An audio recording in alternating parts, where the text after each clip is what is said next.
Hey, what's up, guys? I just posted a video on Facebook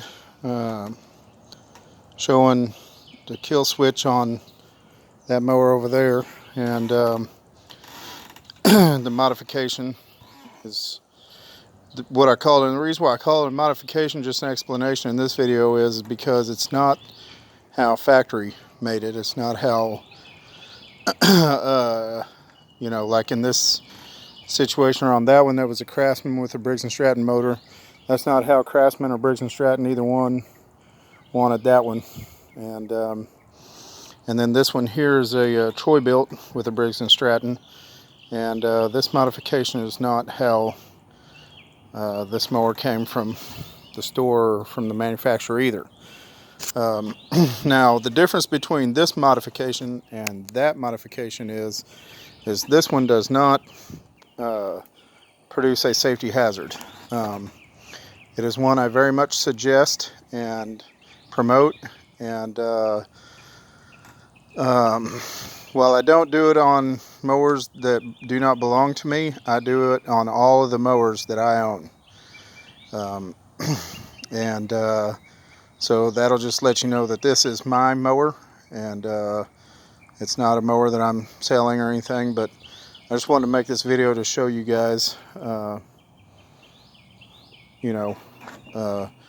very good, cheap mod or modification that will, the results are just endless. And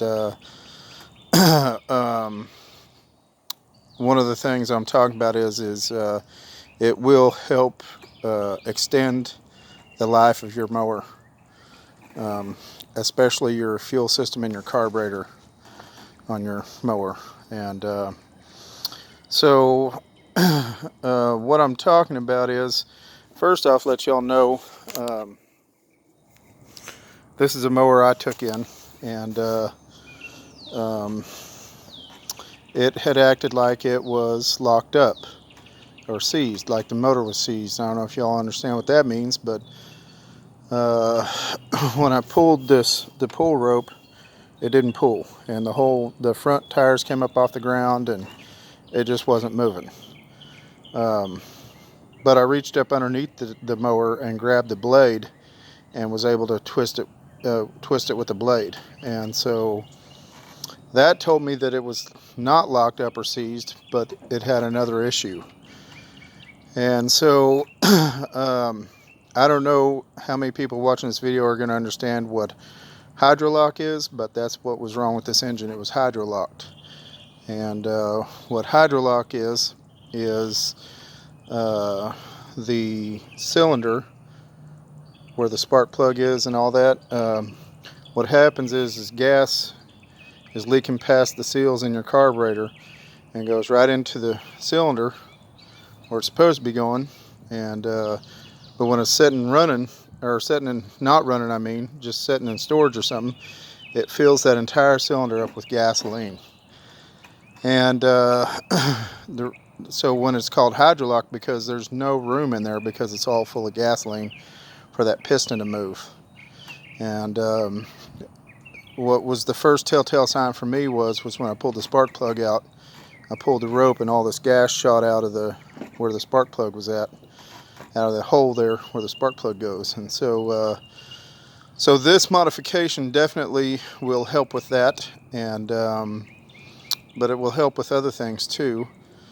Let me show y'all what the modification I did and what I'm talking about.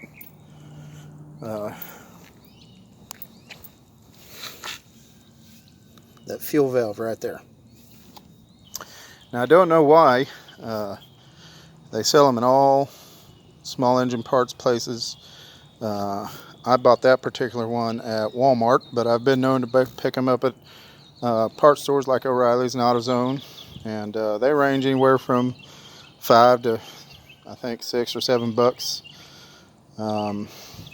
That's been the cheapest one so far, like $5 at Walmart, and that one came with fuel hose. It wasn't just the fuel valve by itself. So as you can imagine, like I said, see, these motors don't work on a fuel pump like cars. They're gravity fed, It's just that cap, the fuel cap is ventilated, so it allows the air to come in through the top, and then just the gravity pushing gas down towards that fuel outlet right there to the fuel line is what pumps fuel to the carburetor. So sitting in storage, you know, because you might be asking how would that happen? Well, it's because there's no actual fuel pump. So that's where that fuel valve comes in handy. You just shut it off and don't have to worry about it. Another reason why I put those on mine is because ethanol gasoline. You know, you try to do your best to not buy it or whatever, but you never know. And so, and the way the price gases are going these days, you know, everybody's putting it in all their fuels. So ethanol gasoline, now I've never had any problems with it running. It's always been storage or when it's setting up. It seems to do worse, ethanol gasoline seems to do worse damage on those carburetors than the gas from the old days. And so what I like to do is I don't even shut it off, you know, the typical way with the lever. I like to shut the fuel valve off and then just let it run and act like it run itself out of gas, even though it's still got a full tank of gas. That way, when it's in storage, there's no gas sitting in that carburetor to gum stuff up or mess it up or whatever. And so let me demonstrate with you guys, and then I'll end this video.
There you go, guys. And you can see, I mean, it's still got gas in it,